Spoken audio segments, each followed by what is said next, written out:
Star Wars was a big influence on me because it came out in '77. I was born in '66, so I was right at the right age for that thing to hit. And it was before all the hype.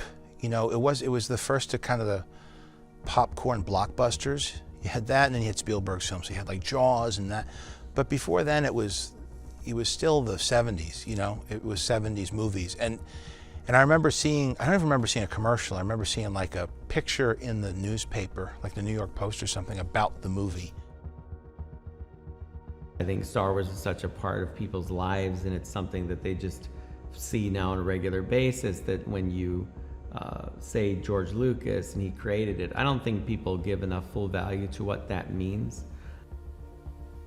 In this case, since there's real things on the set, we have real cameras and real people. The sets are bigger than they were on Jungle Book, but it's essentially the same formula.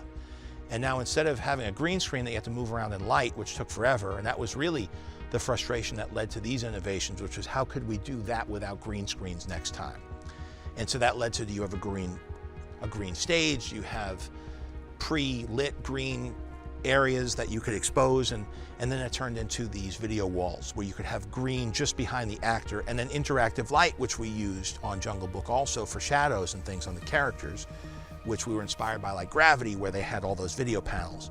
So it's like we took all the technology that I've been messing around with from all those other projects and applying it to a very specific application that would work for this.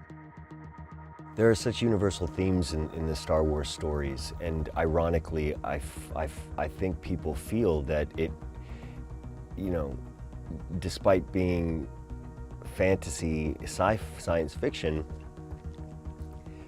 it reflects the world we actually live in its inclusiveness and diversity and conflict and themes of good against evil and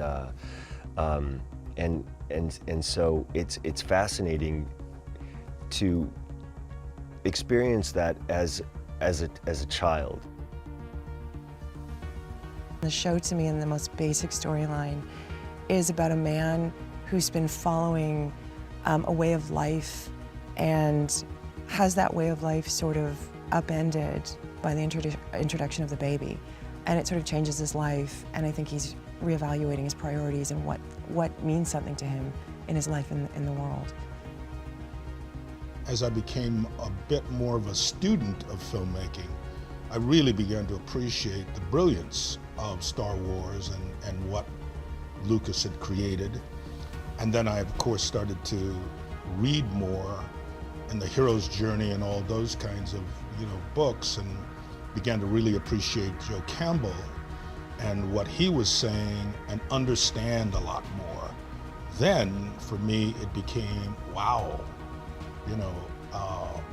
it was beyond being groundbreaking, Star Wars was. It was, in its own way, again, like a crack into some sort of other universe that I hadn't been exposed to.